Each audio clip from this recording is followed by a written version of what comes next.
Hi, it's okay. Good morning. Hi, Lisa. Good morning. Good Recording has morning, how are started. you? Good. How are you doing? I'm good. Thank you. You're welcome. I'm glad to hear. Mhm. So, guys, just one more minute and then we'll get started. So for everyone who is on the call, I do want to let you know that the meeting is being recorded. We have officially started. And it is now 10:05. Perfect timing. Okay, everyone. Hi, good morning. My name is Shaida Castillo. I am the Community Traffic Safety Specialist here for the Florida Department of Transportation in District 6. I want to thank you all so much for joining our partner meeting.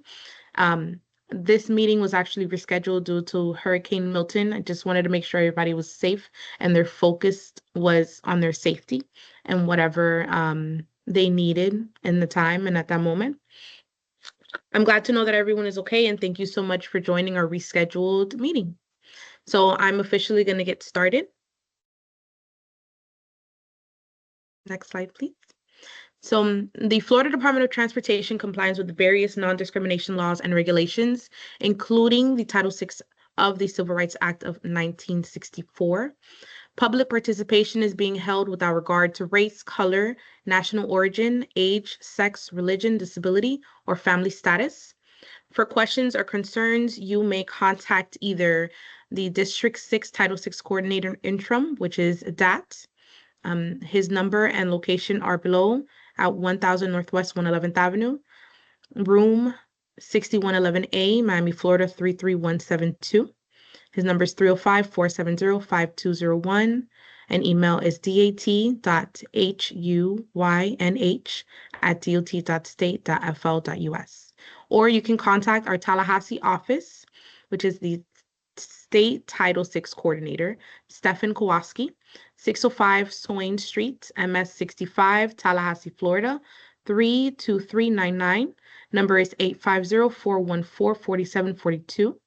Stephen.Kowalski. Kowalski is KULAKOWSKI@dot.state.fl.us.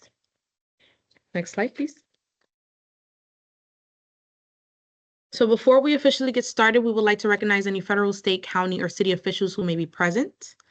Please select the raise hand feature on the control panel if you are here, so we can acknowledge you.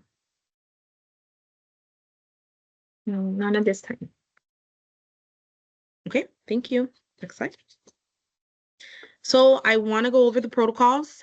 As I mentioned before, this meeting is being recorded. This recording and transcript will be available after the meeting. You can use the hand button to raise your hand and ask a question at the end of the meeting. Please keep your microphone muted until it's the question and answer portion. Use the chat feature to ask the presenters a question. Of course, we will answer at the end of the presentation. And features may look different on a desktop or a mobile device, but you can always click the three dots and everything should be available to you. Okay. If you have any technical issues, you can always contact Yaisel. Her email is below, and also her number is 786-956-2224. Thank you. So now I'm on to our agenda. We went over our welcome. We are going to be going over campaign objectives. I'm going to be providing to you all the statistics as to why we do what we do, a 2023 campaign overview, our current 2024 campaign objectives. Campaign materials are going to be displayed, campaign advertisements are going to be shown, social media and e-blasts, events calendars, partnerships, and then, of course, questions and discussion, and our closing. Now, I would like to mention the Florida Department of Transportation, FDOT, our Compass initiative.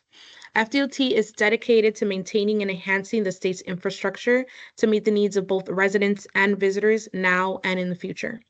The department focuses on critical areas like communities, safety, resiliency, supply chain, technology, and workforce development to achieve this. FDOT recognizes the unique needs of each community and strives to create a transportation system that improves connectivity, enhances the quality of life, and aligns with the shared community vision. Next slide, please. Now, our campaign objectives. We are here to support effective law enforcement and promoting efforts to reduce aggressive driving. We are here to train and educate the public on the problem of aggressive driving. We are here to identify engineering initiatives to reduce aggressive driving and develop community partnerships to help promote awareness. So now the statistics.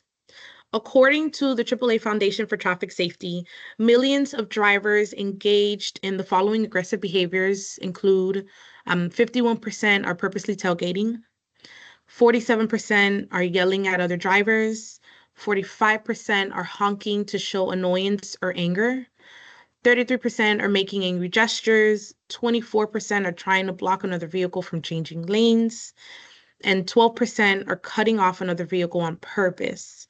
So speeding, of course, is one of the most common aggressive driving behaviors, but these are all things that we as drivers or here in Miami-Dade County and Monroe and District 6, we do as well. Next slide, please. So in 2022, speeding killed about 12,151 people. 52% of speeding driver vehicles were fatal crashes in 2022, and they were not wearing seatbelts. In 2022, 35% of men 15 to 20 years of age were in driving or speeding related fatal crashes. Now, on to our next statistics. So what we noticed from our data is that the highest times of the day for these aggressive driving crashes are either from midnight to 6 a.m. with 649 crashes, and then from 3 p.m. to 6 p.m. with 651 crashes. On a total from 2018 to 2022, we have had a total of 3,750 crashes. That number is entirely way too high. Next slide, please. So now with our aggressive driving, the crash day of the week, we've also noticed in our data, the highest days of the week is Saturday, right? With a total of 660 crashes. Sunday follows up next with 615. Then we have a Friday that follows up with 572 crashes, and then Monday with 535. Again, total 3,750 from 2018 to 2022. Now, our top 5 contributions for these actions are 35%, of course, they just drove way too fast for the conditions. 7% followed too closely. 10% failed to yield the right-of-way. 12% with carelessness or neglected manner.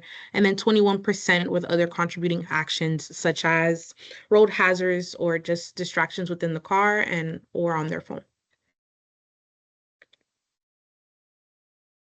Now, our top 10 crash types. We are looking at rear ends are coming in high at 212. Angle crashes are also coming in high at 149.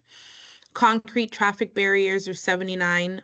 Work zone safety is also a contributing factor in others, as well as head-first collisions. We also found in others as well.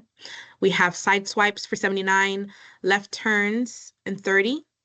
Other fixed objects, which can include a fire hydrant at 18, trees, standing 13, and then parked motor vehicles at 9, which is also a reinforcement of our move over law. So now we're going to look at the age ranges. Okay. Drivers at fault within their age, so they are the cause of the accidents, 16 to 30-year-olds. Next up, we have 31 to 40. After that, it's 41 to 50, 51 to 60. Then we have our elderly drivers, which are 61 to 70, 71 to 80, and then 81 to 90 years old. Moving forward in Miami-Dade County with the 5-year total, we have had 113 fatal crashes. and 1,265 severe injury crashes. As you can see, we're really peaking at severe injury crashes in 2023. So far, we have had a total of 14 fatal crashes and 177 severe injury crashes. Now, let me reinforce that severe injury crashes mean that there was a limb that had to be removed. There was a body part that didn't stay with them. Right? It's not something they can just walk away with. This is long-term effects they're going to be having for the rest of their lives. Now, with speeding and aggressive crashes, again, 30% have been severe injury, 3% have been fatals. Next slide. So within Monroe County, we have seen in 2023 so far, there have been 0 fatal crashes and 7 severe injury crashes. But as you can see on the timeline, our highest was 2021 with 22 severe injury crashes and 3 fatal crashes. And of course, we're still continuously collecting data, so all this number can change. Now to give you a campaign overview for our 2023, this is our second year in with this one. And so far, within our first one, it was a huge success, I would say. We've had 95 partners, 18 outreach events that we participated in to distribute information, educational material, and also promotional items that were needed, like reflective lighting, maybe even car phone holders, whatever it was to help our drivers stay calm. And we have had 8+ million impressions as well. These are a few of our advertisements. We have had LED trucks around the downtown Brickell area. We have gas station TVs for our 2023 campaign, and we also had freebie services. Now, we've even had awesome community events that we have partnered in, both internal within the department to educate not only our external community members, but even our employers here at the district. We've partnered with National Night Out at various local law enforcements who has invited us out, and Miami Lakes. We've even participated in a few Keys events as well. And additional photos just reinforcing what we've been doing. Now, for the 2024 campaign objective, we want to make double the impact. We're looking to increase the community events that we're participating in. We want to participate in a creative engagement, increase our partnerships, of course, and revamp collaterals, which we have. We're going to show you shortly. And of course, always to increase the awareness and the importance of this campaign and the information that we are providing to you all. Now, here are our updated campaign materials.